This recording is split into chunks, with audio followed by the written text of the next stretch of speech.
All praises are due to Allah, and may His peace and blessings be upon the Prophet Muhammad and on all of those who follow the path of righteousness until the last day. Ameen.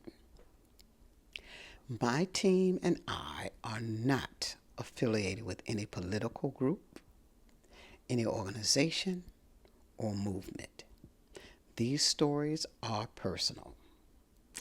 And now, in the last episode, I talked about growing up and how my summers were spent and how most of the holidays were spent and how we celebrated them. And now let me explain to you what last week's reminder meant to me. But let me restate it first. Sometimes God puts us in uncontrollable situations to teach us who is in control and to force us to let go of the illusion of control. For me, it meant that sometimes God places us in situations that are completely out of our control. And it's not to punish us, but to remind us who is truly in control. We often think that if we just plan hard enough or if we hold on tightly enough, everything will go exactly the way we want. But life doesn't work like that.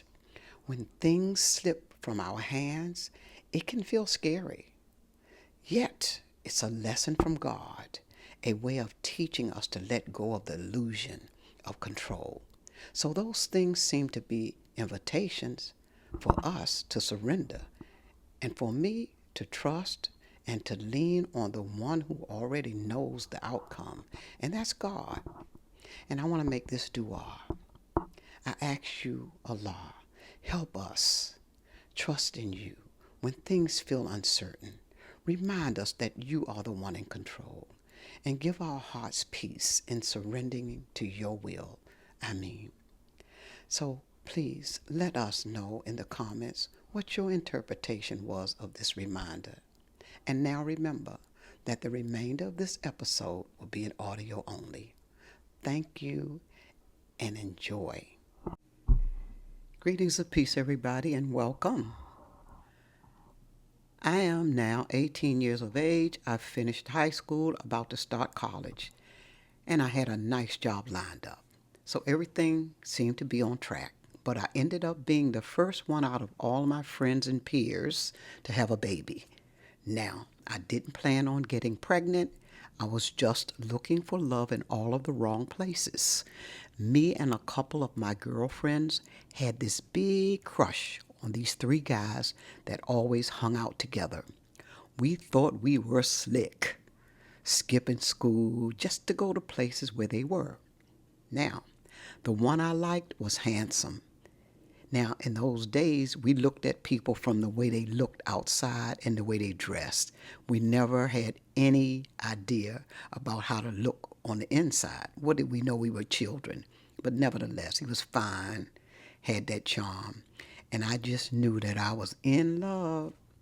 But let's be real, he wasn't looking for love. He was just having fun.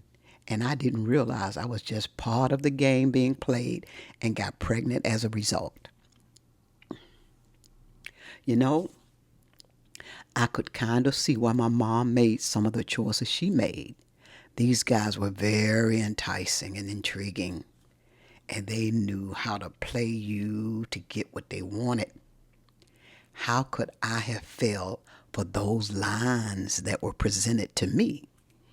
Why? Because I was young, and honestly, I was very, very naive, and I really did not know any better. But I learned the hard way. I got played. And let me tell you, that hurt. And oh, it's so embarrassing to top it off. How do I explain that I was hooking school, going to places I should not have been going to during school hours, and having these meetings with this boy? Wow. I got played, and as the result, showed up 9 months later. So I remember thinking, okay, now what do I do? I had plans to go to college. I do have a good job with the Department of Navy as a junior secretary. Everything was supposed to be falling into place. But now I have this little person dependent on me.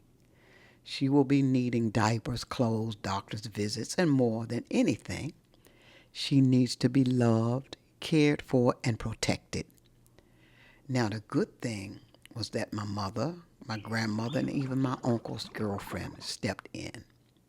They gave me support and advice, that particularly that I needed to stay on track. My cousins, my aunt uptown, even a few of my close friends, they all helped too. Everybody wanted me to successfully continue my journey, finish school and so on, and keep a good job, and raise my baby. Honestly, I had supporters everywhere. But let me tell you, only the people I trusted could keep my child. I loved her so much. And after what I went through as a child, I was very protective of my child. She was going to be safe no matter what. I wasn't fooling around, you know.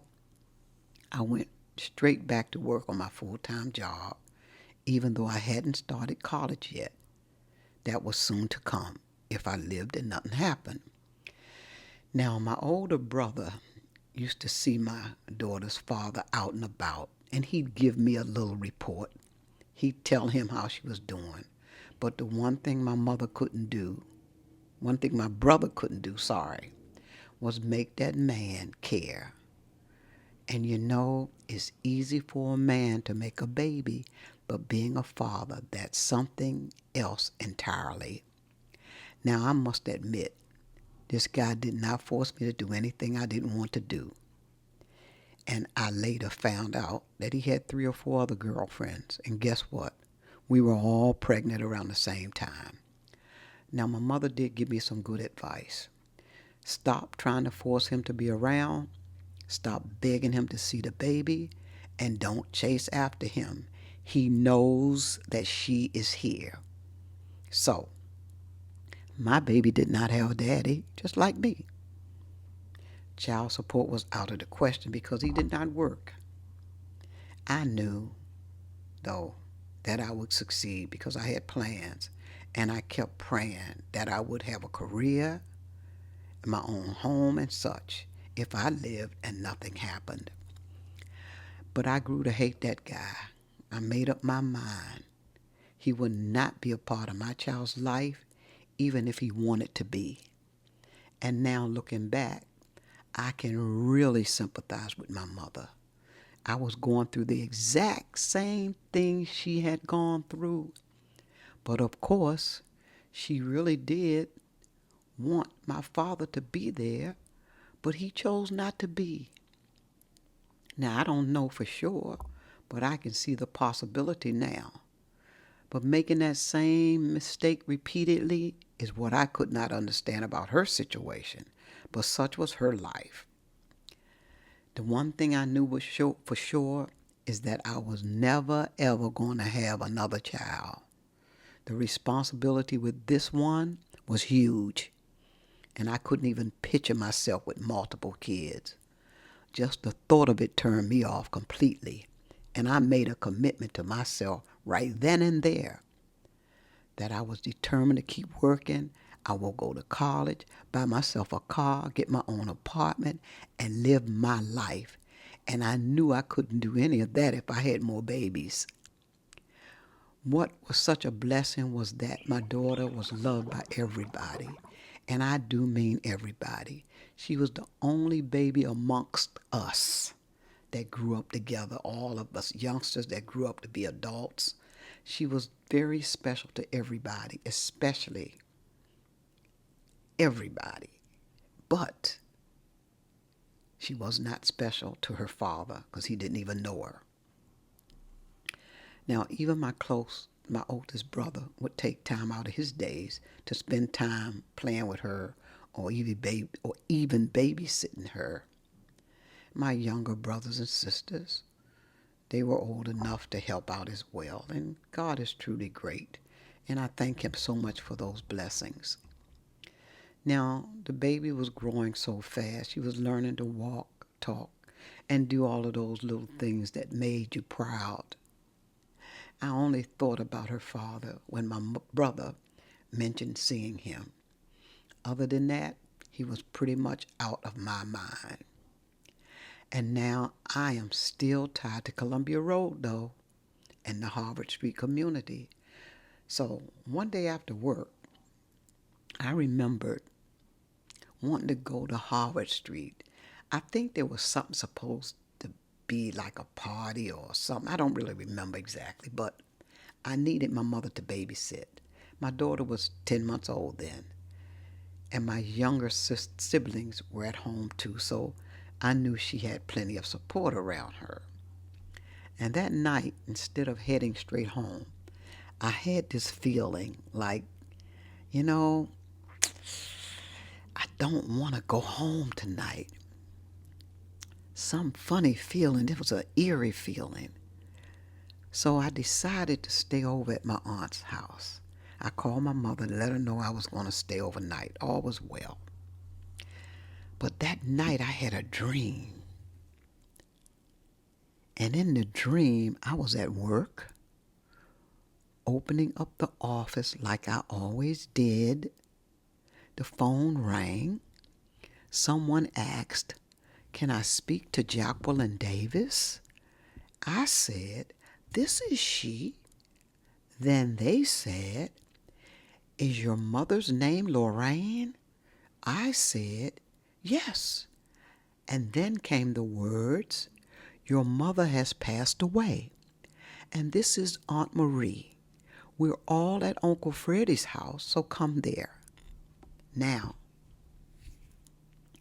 and when I woke up, I didn't think much of it. But when I went to work, it happened exactly the same way. The phone rang. The voice said the same words. My mother had passed away on August 8th, 1967. I will never forget walking out of that office in shock.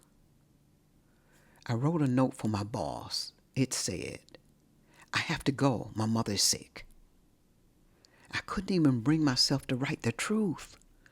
I walked to the bus stop like I was in a daze. And I remember someone asked, "Are you okay?" And I said, "Yes, my mother is sick." But inside I knew she had gone. When I finally reached my uncle's house, I saw my daughter out in the yard in her little walker. I picked her up and held her so tight. And they told me that the baby had been lying in the bed with my mother that morning. My brother tried to wake her up to feed the baby, but she had already gone. After all of the burial and such were over and the funeral and things such as that, my grandmother stepped in, moved into the house, and took charge of everything. But before my mother passed, and as I got older, my feelings toward my mother had begun to change. Instead of holding on to that hurt, I started to see her differently, with more understanding and even sorrow. I had to grow up then and build a life for myself. And to be honest, part of me felt a little relief when my mother passed. I was happy because I used to think that when people die, all of their troubles disappeared. They didn't suffer anymore, and finally they were at peace. That's what I believed. So my mother passed away. Her passing made me think, thank God she's at peace now. But nevertheless, my daughter was 10 months old, as I said before. And again, after everything was settled and my grandmother brought some stability to my siblings' lives. Meanwhile, I was starting my own journey, and I moved in with my aunt on Harvard Street, my daughter and I, to live with my cousins. I was more comfortable there with a bigger home, better atmosphere, more amenities, and lots of supporters. So the baby now is about a year old. And back then, my older brother and the uptown guys, all of them had their ways of hustling. We were, excuse me, we were always engaged in something fun and exciting to do. We were still teenagers, though, and I was a working mother, able to go to college because my aunt would take care of the baby during the day, and that's one of the reasons why I moved in with them. Now, there was this one guy, Byron, that we all hung out with. Truly good looking, and as I say, we always looked at the outside, never the inside. But he was a nice looking guy in all aspects to me. And he even fell in love with my baby too. I never thought much of him because I knew that he had a girlfriend. So all I could do was admire him from afar, or whenever he came around, or when I saw him out and about. Now, I do admit that I did get a little flirty whenever I could every now and then, but I never expected anything to materialize from those flirtatious passes. However, one day he was with my brother at the house on Harvard Street, and my brother had gotten some things that he was selling, and I asked for one, and he said, "Why don't you ask Byron to give you one because he likes you?" I was shocked, but I also remembered he has a girlfriend, and I didn't want to get too excited, and I remembered I did not want to get tricked again, but I could not pass up that opportunity with Byron to at least talk to him to find out what he meant about liking me. I really did like him, and I remembered, here I go again, going for the okie dokie. But we talked, and days passed, and weeks passed. And as it turned out, he and his girlfriend did have a baby, but their relationship was not going anywhere. But he told me he loved his daughter, and in order for him to have a relationship with his daughter, he would have to be involved with the baby's mother. And that was an honest to goodness answer, and I admired him for that. But back in the day, the boys would have a girlfriend in this part of town and another one on the other side of town. So most of the time, you were dating a boy that had another girlfriend somewhere, and one day you would find out, and by the time you found out, you were hooked on the boy. And when you found out, you were mad, you got jealous, but you stayed. It was a mess, but such was life, really. And the same thing happens today. But I was known for being a trendsetter. And Byron, he was really serious. He had goals. He wanted things in life. He worked. And he also had his side hustle. We really connected. We liked each other. We got along well and decided to see where our relationship could go. Now, back in the day, this is good to mention because it reminds me of things people do today and so on and so forth. Back in the day when a boy wanted to have a relationship with a girl, they would ask, "Can I have a chance?" So I said yes. After that, I got to meet his family, most of whom I already knew from hanging out at parties and such. Most of his family, especially his mother, she really liked me because she thought that I could help Byron be a better person. it was very special when a guy's mother liked you.